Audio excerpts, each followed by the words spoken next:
11:45 මේ ශ්‍රී ලංකා ගුවන්විදුලි සංස්ථාවයි. මෙන්න ප්‍රවෘත්ති සංස්කරණය ඉනුකාබ්‍රෝහිය ප්‍රකාශය බද්‍රජිත් සෞම්‍ය.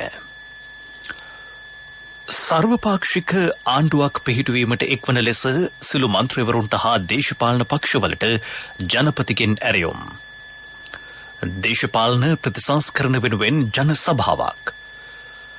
අන්තර්කාලීන අයවැයෙන් සහ 2023 අයවැයෙන් ආර්ථික අර්බුදයට සැලසුම් රාමුවක්. ඉදිරි වසර 25 සඳහා වන ජාතික ආර්ථික ප්‍රතිපත්තියක්. අරගලකරුවන් ආරක්ෂා කිරීමට සහ ඔවුන් වෙනුවෙන් පෙනී සිටීමට විශේෂ කාර්යාංශයක්. තවත් ඩීසල් නෞකාවක් ඉන්ධන ගොඩබෑම ආරම්භයි. ශ්‍රී ලංකාව හා එක්සත් අරාබි එමිරාජ්‍ය අතර ද්විපාර්ශ්වික සමුදතා ශක්තිමත් කර ගැනේ. අයහපත් කාලගුණයෙන් දිස්ත්‍රික්ක රැසක පීඩාවට පත් ජනතාවට සහන. එක්සත් ජනපද කතානායකවරිය සහ තයිවාන ජනාධිපතිවරිය අතර සාකච්ඡා. පොදු රාජ්‍ය මණ්ඩලයේ ක්‍රීඩා උළෙලේ මීටර 100 ධාවන සව්වේ අවසන් පූර්ව තරගය සඳහා යොපුන් අබේකෝන් අද තරඟ බිමට. ඉතිහාසයේ දරුණුතම ආර්ථික අගාධයකට වැටී තිබෙන රට ගොඩනැගීම සඳහා සර්වපාක්ෂික ආණ්ඩුවක් පිහිටුවීමට එකතු වන්නයි ජනාධිපති රනිල් වික්‍රමසිංහ මැතිතුමා පාර්ලිමේන්තුව නියෝජනය කරන සියලු දේශපාලන පක්ෂවලින් යලි ඉල්ලීමක් කරයි. අතීතයේ අමතක කර රට ගොඩනැගීම වෙනුවෙන් එකතු වන්නයි ඔහු එහිදී මන්ත්‍රීවරුන්ගෙන් ඉල්ලා සිටියේය. සර්වපාක්ෂික ආණ්ඩුවක් පිහිටුවීම සඳහා වන සාකච්ඡා දැනටමත් ආරම්භ කර තිබේ. සර්වපාක්ෂික ආණ්ඩුවක් යනු එක් පක්ෂයක තනි මතයට ක්‍රියා කරන ආණ්ඩුවක් නොවේ. එය පොදු ප්‍රතිපත්ති රාමුවක් තුළ සිළු පාර්ශවවල අදහස් අනුව පෝෂණය වන සහ සිළු දෙනාගේ අදහස් අනුව ක්‍රියාත්මක වන ආණ්ඩුවකි. මේ සිළු දෙනා එකට එකතු වී ඉදිරියට ගෙන යන ආණ්ඩුවක් බව එතුමා පවසයි. නවවැනි පාර්ලිමේන්තුවේ තෙවැනි සභාවාරය උත්සවාකාරයෙන් විවෘත කිරීම ජනාධිපතිතුමාගේ ප්‍රධානත්වයෙන් අද පෙරවරුවේ සිදුවිය.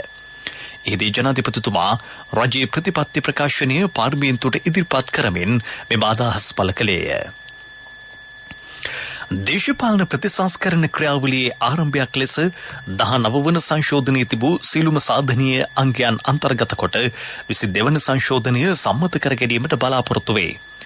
ඒ සඳහා පාර්ලිමේන්තුවේ මන්ත්‍රීවරුන් සිළු දෙනාගෙන් පූර්ණ සහාය අපේක්ෂා කරන බව ජනාධිපතිතුමා පැවසීය. අවශ්‍ය සිළුම දේ 22 වන සංශෝධනයෙන් ඉෂ්ට කරගත නොහැකි වූහොත් එය දේශපාලන ප්‍රතිසංස්කරණ මාලාවේ මූලික පදනමයි. එබැවින් එය ඒකමතිකව සම්මත කර ගැනීම වඩාත් යහපත් ඉදිරි පියවරක් වනු ඇත. දේශපාලන ප්‍රතිසංස්කරණ කවරේදැයි තීරණය කිරීම සඳහා ජනසභාවක්ද ස්ථාපිත කෙරේ. එය පූර්ණ ස්වාධීන ආයතනයක් ලෙස කටයුතු කෙරේ. එහි සංයුතිය සඳහා විවිධ පාර්ශවවල අදහස් ලබා ගන්නා බවද එතුමා සඳහන් කළේය. සියලු කාර්යයන් ක්‍රියාවට නැගවීම සඳහා පරිපූර්ණ දේශපාලන ප්‍රතිසංස්කරණ මාලාවක් අවශ්‍යයි. ඒ ප්‍රතිසංස්කරණ මගේ දුර කාලය තුල මම සිදු කරනවා. හැබැයි මමගේ තනි මතීර නෙවෙයි. තරුණ තරුණියන්, කාන්තාවන් හා අනෙකුත් ජනතාවගේ අදහස් පදනම් කරගෙන පාර්ලිමේන්තුවේ එකඟත්වයේ සහිතවයි. සිදු කළ යුතු සමාජ හා දේශපාලන ප්‍රතිසංස්කරණ කවරේදයි තීරණය කිරීම උදෙසා ජනසභාවක් ස්ථාපිත කිරීමට මා පියවර ගන්නවා. දේශපාලන පක්ෂ විවිධ සංවිධාන සහ මේ පිළිබඳ උනන්දුවක් දක්වන සියලු පුද්ගලයන්ගේ අදහස් විමසීමේ යන්ත්‍රණයක් ජනසභාව ඔස්සේ සකස් කරනවා. ඒ සඳහා අදහස් ලබා දෙන මෙන් අරගලයට සම්බන්ධ වන තරුණ පරපුරටත් සම්බන්ධ නොවන තරුණ පරපුරටත් මම විශේෂයෙන් ආරාධනා කරනවා. අපේ රටේ ජනාධිපති ක්‍රමය තවදුරටත් පවත්වාගෙන යා යුතුද? රටට වඩාත්ම ගැළපෙන ක්‍රමය කුමක්ද? ආණ්ඩු ක්‍රමය කවර ආකාරයේ ප්‍රතිසංස්කරණයකට ලක්විය යුතුද? මේ ආදී සියලු කාරණා ජනසභාව මගින් සාකච්ඡාවට භාජනය කරනවා. අදහස් විමසනවා. රට වඩාත්ම ගැළපෙන ක්‍රමය පිළිබඳ ජාතික එකතාවයකට එළඹීමෙන් පසු ඒ ක්‍රමය ව්‍යවස්ථාපිත කර ක්‍රියාවට නංවනවා. මේ ආකාරයෙන් ජාතික එකතාවයට එළඹීම අත්‍යවශ්‍ය කරුණක්. ආර්ථික අර්බුදයෙන් රටේ සිළු දෙනා විවිධාකාර දුෂ්කරතාවලට මුහුණ දී සිටිති. එම කරදර සහ පීඩාවලින් මිදීමේ මාර්ගය කරා රටගෙන යාමට සිළු දෙනාගේ සහාය ඇතිව ක්‍රියා කෙරේ. මෙම දුෂ්කරතාවලින් මිදීමට නම් දීර්ඝකාලීන විසඳුම් කරා යා යුතුය. නැවත කිසි දිනක මෙවැනි අර්බුදයක් රට තුළ ඇති නොවන ලෙස ශක්තිමත් පදනමක් ඇති කළ යුතුය. ඒ සඳහා ආර්ථිකය නවීකරණය කළ යුතුය. ඉදිරියේදී පාර්ලිමේන්තුවට ගෙන එන අන්තර්කාලීන අයවැය සහ 2023 අයවැය මගින් ඒ සඳහා වන පදනම සහ සැලසුම් රාමු ඉදිරිපත් කෙරේ. අන්තර්ජාතික මුල්‍ය අරමුදල සමග සිව් අවුරුදු වැඩපිළිවෙලක් පිළිබඳ සාකච්ඡා ආරම්භ කර තිබේ. අගෝස්තු මාසයේ සිට එම සාකච්ඡා ඉදිරියට ගෙන යාමට ක්‍රියා කෙරේ. මූලික වටේ මාණ්ඩලික සාකච්ඡා කඩිනමින් සහ සාර්ථක ලෙස අවසන් කිරීම රජයේ බලාපොරොත්තුවයි. ණය ස්ථාවර කරලීමේ සැලසුම් අවසන් අධීරයේ පවතී. එය නොබෝ දිනකින් අන්තර්ජාතික මුල්‍ය අරමුදලට ඉදිරිපත් කෙරේ. ඉන්පසු ණය ආධාර ලබා දී ඇති රටවල් සහ පුද්ගලික ණයකරුවන් සමග සාකච්ඡා කර එකඟතාවට පැමිණීමට අපේක්ෂා කරන බව ඔහු පැවසීය. ඉදිරි වසර 25 සඳහා වන ජාතික ආර්ථික ප්‍රතිපත්තියක්ද සකස් කෙරේ. දිලිඳු හා අඩු වරප්‍රසාද කණ්ඩායම් රැකබලා ගනිමින් ව්‍යවසායිකයන් දිරිමත් කරමින් නිර්මාණය කරන්නා වූ සමාජ වෙළඳපොළ ආර්ථික ක්‍රමයකට අවශ්‍ය පදනම එමගින් සකස් කෙරේ. 2025 වෙද්දී ප්‍රාථමික අයවැය අතිරික්තයක් ඇති කර ගැනීම අපේ ඉලක්කයයි.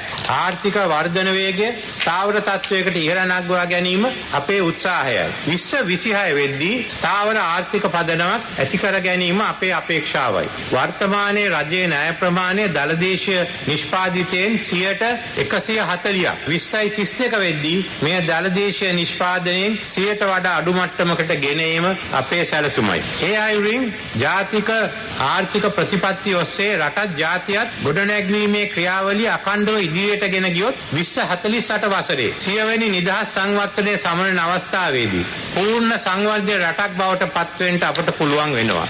මම මේ වගේ දීර්ඝකාලීන ඉලක්ක සඳහා සැලසුම් සකස් කරද්දී සමහරු අවඥාවෙන් බලනවා. මා ළඟ තියෙන්නේ දීර්ඝකාලීන සැලසුම්. මම සැලසුම් කරන්නේ මගේ අභිවෘද්ධිය වෙනුවෙන් නෙවෙයි. තරුණ පරම්පරාව වෙනුවෙන්. හෙට දවස වෙනුවෙන්.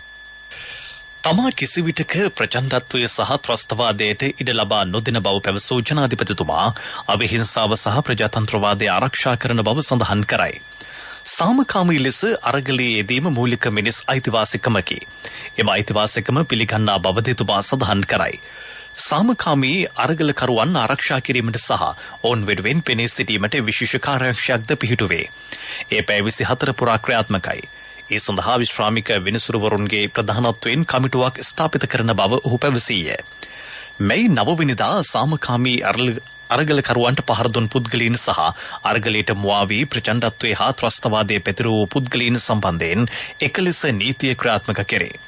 මේ ක්‍රියාවලියේදී කිසිදු දේශපාලන බලපෑමක් සිදු නොවීමට වග බලා ගන්නා බව ජනාධිපතිතුමා පැවසීය. එමෙන්ම එතුමා අරගලකරුවන්ගෙන් ඉල්ලා සිටියේ නීති හා සාමය ආරක්ෂා කිරීමට සහය දක්වන ලෙසයි. එබැවින් අනවසර ස්ථානයන්හි තවදුරටත් රැඳී නොසිට ඉන් ඉවත්වන ලෙසද ඔහු ඉල්ලා සිටියේය. රටක ජනාධිපතිවරයා ජනතාවගෙන් ඉහළින් වැජබෙන රජ කෙනෙකු හෝ දෙවියෙකු නොවිය යුතුය. ඔහු හෝ ඇය පුරවැසියන් අතර කෙනෙකි. එබැවින් වෙනම දජ ලාංඡන මෙන්ම ගෞරව සම්මානවලින් පූජනීයත්වයට පත් කළ යුතු නැත.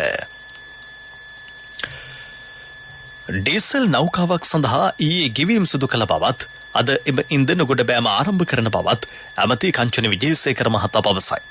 ට්විටර් පණිවිඩයක් නිකුත් කරමින් ඔහු සඳහන් කළේ ජෙට් ඉන්ධන සැපීම වෙනුවෙන් ලංකා කංජිතෙල් සංස්ථාව වසරක ගිවිසුමකට එළඹ ඇති බවයි. එහි පළමු නෞකාව ලබන 12-14 යන දිනවලදී මෙරටට ලංකා වනු ඇතැයි හිතම කියයි. මේ ප්‍රවෘත්ති ශ්‍රී ලංකා ගුවන්විදුලි සංස්ථාවෙන්.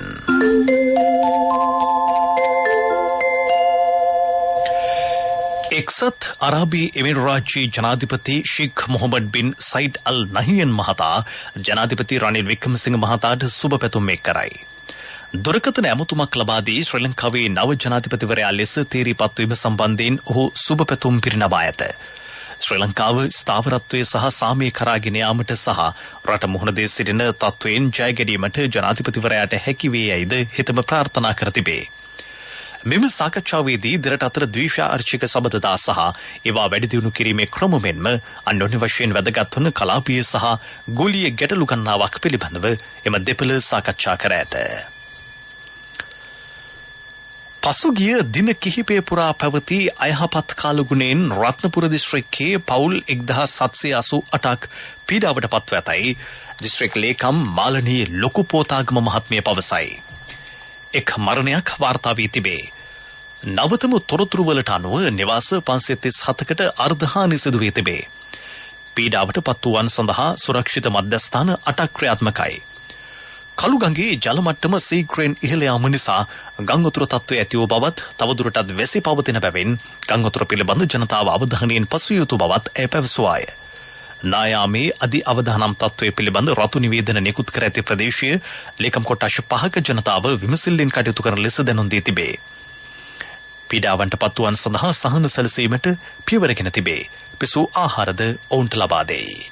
පිසු ආහාර ලබා දීමේ කටයුතු සිදු කළා. ඒ මධ්‍යස්ථානවල ඉන්න අයටත් ඒ වගේම ඒ තමන්ගේ නිවාසවල ඉන්න බැරි අය සඳහා වගේම ඉදිරි සතිය තුළ තවදුරටත් මේ තත්ත්වය පවතිනවා නම් අපි විහෙලිශාලාවක් හෝ ලබා දීමට අවශ්‍ය පියවර ගන්නවා. දැනට වතුර බැසගිය ස්ථානවල පවතින නිවාසවල තොරතුරු ලබා ගැනීමේ කටයුතු අදාළ ග්‍රාම නිලධාරීන් මගින් සිදු කරමින් පවතිනවා. ජනතාවගෙන් ඉල්ලා සිටිනවා විශේෂයෙන්ම තවමත් ගම් අතර තත්ත්වය පහ වෙලා ගොසින් නොමැති නිසා තමන්ගේ ජීවිත ආරක්ෂාව ගැන සැලකිලිමත් වෙලා කටයුතු කරන හැටියට ඉල්ලා ඉන්න. බදුල්ල දිස්ත්‍රික්කයට බලපෑ අහපත් කාලගුණයෙන් ප්‍රාදේශීය ලේකම් කොට්ටාශ 9ක නිවාස හානි 11ක් වාර්තා වී තිබේ. පීඩාවට පත්ව ඇති පවුල් සංඛ්‍යාව 11ක බව බදුල්ල දිස්ත්‍රික් ලේකම් දමයන්ති පර්ණගම මහත්මිය ජාතික ගුවන්විදුලියට පැවසුවාය. ඔවුන්ට අවශ්‍ය පහසුකම් සැපේ. මීළඟට ප්‍රමුඛ පුවත. ඔබ වෙත ගෙනෙන්නේ සෑම ගෙදරකම සිටිය යුතු වෙද මහත්මයා සිද්ධාලේප. ටවල් හෝල් නාට්‍ය හා රංග කලා පාසලෙහි දෙවර්ෂ පූර්ණ කාලීන හා නාට්‍ය හා රංග කලා උසස් ඩිප්ලෝමාව සඳහා නවක සෙසූහු බඳවා ගැනති. ඊට අදාළ උත්සවය මරදාන ටව රංගහලේදී පසුගියදා පැවැත්වින. මෙම උසස් ඩිප්ලෝමාව සාර්ථකව අවසන් කරන සෙසූහු ශ්‍රී ලංකා විවෘත විශ්වවිද්‍යාලයේ අධ්‍යාපන පීඨයේ ද්විතීක හා තෘතීක අධ්‍යාපන අධ්‍යනාංශය විසින් මෙහුණු ලබන අධ්‍යාපනවේදී නාට්‍ය හා රංග කලා උපාධි පාඨමාලාවේ අවසන් වර්ෂ 2 සඳහා යොමු කෙරෙති.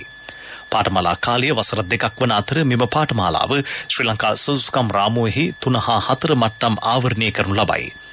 4 වන මට්ටමට අදාළව නාට්‍ය හා රංග කලා උසස් ඩිප්ලෝමාව පිරිනැමේ. ප්‍රමුඛ පුවත ඔබ වෙත ගෙන ආවේ සෑම ගෙදරකම සිටිය යුතු වෙද මහත්මයා සිද්ධාලේප. ශක්ති හඬ අවධානය පිණිසයි ඔබ වෙත ගෙනෙන්නේ විවිධ සවියක් CIB ජනජය වාසනා ඇරඹුණා. ඔක්තෝබර් 31 දක්වා ඔබගේ විල්පතට වටිනා තෑගි. අදම CIB එන්න. රත්ගම ඇලහරහා ඉදිකර ඇති පැරණි බෝක්කුව අබලන්වීමෙන් කඩාවැටීමේ අවධානමක් ඇතැයි ප්‍රදේශවාසීහු පවසති.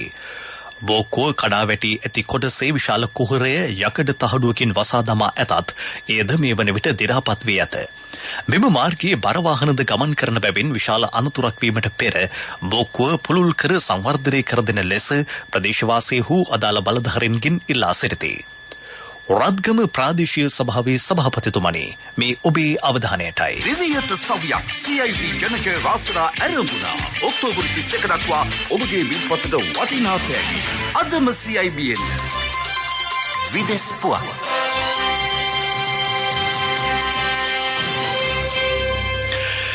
ඉන්දියාවේ සංචාරයක නිරත මාලදිවෙන් ජනාධිපති ඉබ්‍රාහිම් සෝලි මහතා අග්‍රාමාත්‍ය නරේන්ද්‍ර මෝදි මහතා සමග ද්විපාර්ශ්වික සාකච්ඡා පවත්වයි. මෙම සාකච්ඡාවේදී දෙරටේ සබඳතා සමාලෝචනය කළ අතර සංවර්ධන හවුල්කාරීත්වය වෙළඳාම ඇතුළු ක්ෂේත්‍ර රැසක සබඳතා ශක්තිමත් කිරීමේ ක්‍රම පිළිබඳ ඔහු සාකච්ඡා කළහ.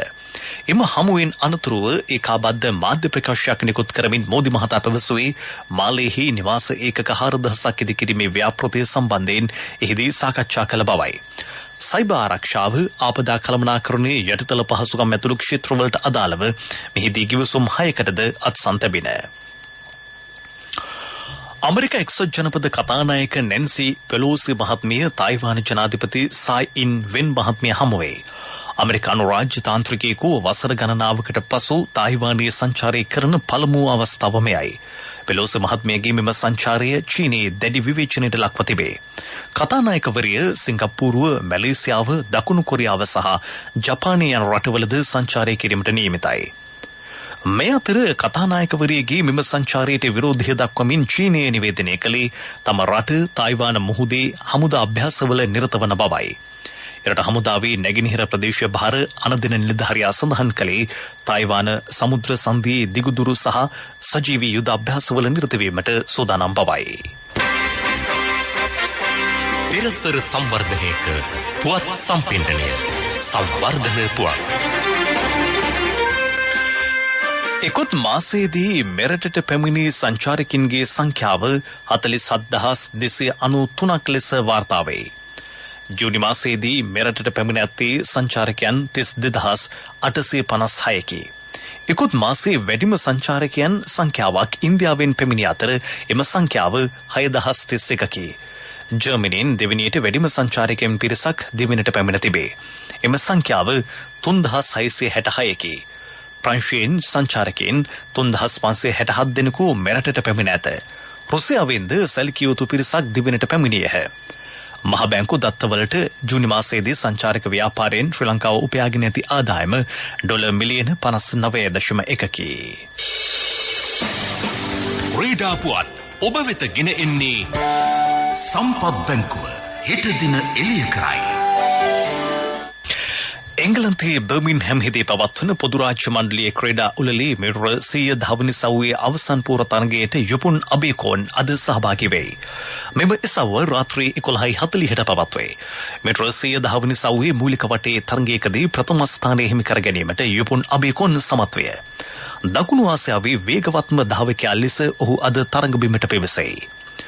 මේ අතර කොලොම්බියාවේ පැවැත්වන ලෝක යෝන් මලල ක්‍රීඩා ශුරතාවලියේ කාන්තා මීටර 410 වනි සව්වේ මූලික තරගයකට සහභාගී වූ තරුෂී කරුණාරත්න ක්‍රීඩිකාව අවසන් පූර්ව වටේට සුදුසුකම් ලබා ගත්තාය. ඇය සිව්වෙනි ස්ථානයට තරගය අවසන් කළ අතර ගත වූ කාලය තත්පර 54.23කි. ප්‍රථම ස්ථාන 4 දිනාගත් ක්‍රීඩිකාවෝ සිව් දෙනා අවසන් පූර්ව වටේට සුදුසුකම් ලැබූහ. ව්‍යාපාරික පුවත් ඔබ වෙත ගෙන එන්නේ මේ අභියෝගාත්මක කාලයේ NSB වෙතින් අඩුම කාලෙන් වැඩිම පොලිය. ඔබේ කෙටි කාලින ඉතුරුම් තැන්පතුවට මාස 3න් 20%ක මාස 7න් 22%ක ආකර්ශනීය පොලියක්. ළඟම NSB ශාඛාවට හෝ ප්‍රධාන තැපැල් කාර්යාලයට අදම එන්න. 100% රාජ්‍ය ආරක්ෂාව සහිත එකම බැංකුව NSB. ආහාර මිල ගණන් ඉහළ යාමේ බලපෑම සැලකිල්ලටගෙන සිය සේවකයන්ට විශේෂ සහායක් ලබා දීමේ අරමුණෙන් කලාපීය වැවිලි සමාගම් භෝග වගා කිරීමේ නව වැඩසටහනක් ආරම්භ කරයි. සමස්තයක් ලෙස කලාපීය වැවිලි සමාගම් වලට අයත් වතු 21ක් ඍජුවම වගා කටයුතු වල නිරත වීම හෝ දෛනික පරිභෝජනය සඳහා කෙටි කාලීන භෝග වගාවට සහාය ලබා දී ඇත. එම වතුවල සේවය කරන මිලියනයකට අධික සේවකින්ගේ මෙන්ම වතු අවට ගම්මානවල ජීවත් වන ජනතාවගේ පරිභෝජනය සඳහා මෙම භෝග නිෂ්පාදනය කෙරේ. රාජ්‍ය ආයතනවල සහාය ඇතිව කලාපීය වැවිලි සමාගම් ඔවුන්ගේම වියදමින් ඒ සඳහා ඉඩම් වෙන් කර දී ඇත. අවශ්‍ය බීජ ශාක පෝෂක වැනි යෙදවුම්ද සපයා දී තිබේ. ව්‍යාපාරික පුවත් ඔබ වෙත ගෙන ආවේ මේ අභියෝගාත්මක කාලයේ NSB වෙතින් අඩුම කාලෙන් වැඩිම පොලිය. ඔබේ කෙටි කාලින ඉතුරුම් තැන්පතුවට මාස 3න් 20%ක මාස 7න් 22%ක ආකර්ශනීය පොලියක්. ළඟම NSB ශාඛාවට හෝ ප්‍රධාන තැපැල් කාර්යාලයට අදම එන්න. 100% රාජ්‍ය ආරක්ෂාව සහිත එකම බැංකුව NSB. ආර්ථික පුවත්. ඉස්සන් වගාව වැඩිදියුණු කිරීමේ පුළුල් වැඩපිළිවෙලක් රජයේ ක්‍රියාවට නංවයි. මේ යටතේ ඉස්සන් වගාව සඳහා මඩ පුකුණු 2000ක් සංවර්ධනය කිරීමට නියමිතයි. ඉස්සන් වගාකරුවන්ට හා අපනයන කර්මාන්ත ශාලා පහසුකම් වර්ධනය සඳහාද නව පහසුකම් සැපේ. මෙමගින් අපේක්ෂිත අපනයන ආදායම ඩොලර් මිලියන 550කි.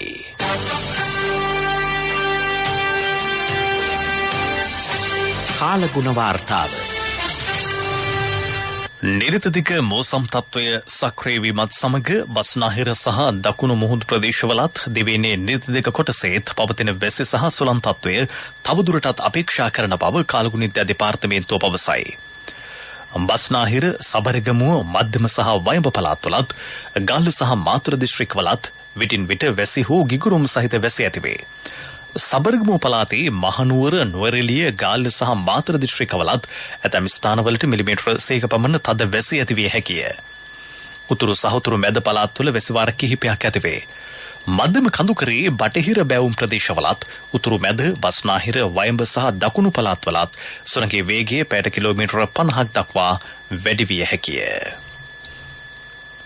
ප්‍රතිපක්ෂ අවසන් කිරීමට යලි සිරස්තල. සර්වපාක්ෂික ආණ්ඩුවක් පිහිටුවීමට එක්වන ලෙස සිළු මන්ත්‍රීවරුන්ට හා දේශපාලන පක්ෂවලට ජනපතිගෙන් ඇරයුම්. දේශපාලන ප්‍රතිසංස්කරණ වෙනුවෙන් ජන සභාවක්. අන්තර්කාලීන අයවැයෙන් සහ 2023 අයවැයෙන් ආර්ථික අර්බුදයට සැලසුම් රාමුවක්. ඉදිරි වසර 25 සඳහා වන ජාතික ආර්ථික ප්‍රතිපත්තියක්. අරගලකරුවන් ආරක්ෂා කිරීමට සහ ඔවුන් වෙනුවෙන් පෙනී සිටීමට විශේෂ කාර්යාංශයක්. තවත් ඩීසල් නෞකාවක ඉන්ධන ගොඩබෑම ආරම්භයි. ශ්‍රී ලංකාව හා එක්සත් අරාබි එමිරාජ්‍ය අතර ද්විපාර්ශ්වික සබඳතා ශක්තිමත් කර ගැනීම. අයහපත් කාලුගොඩෙන් දිස්ත්‍රික්ක රැසක පීඩාවට පත් ජනතාවට සහන. එක්සත් ජනපද කතානායකවරිය සහ තායිවාන ජනාධිපතිවරේ අතර සාකච්ඡා. පොදු රාජ්‍ය මණ්ඩලයේ ක්‍රීඩා උළෙලේ මීටර 110 වනි සව්වේ අවසන් පුර තරගය සඳහා යොපුන් අබේකෝන් අද තරඟ බිමට. මෙම ප්‍රතිපකාශය www.slbc.lk වෙබ් අඩවිය ඔස්සේද සවන් දිය හැකියි. දිවා ප්‍රවෘත්තින් සමාප්තයි. මීළඟ ප්‍රධාන ප්‍රතිපකාශය සවස 6ට.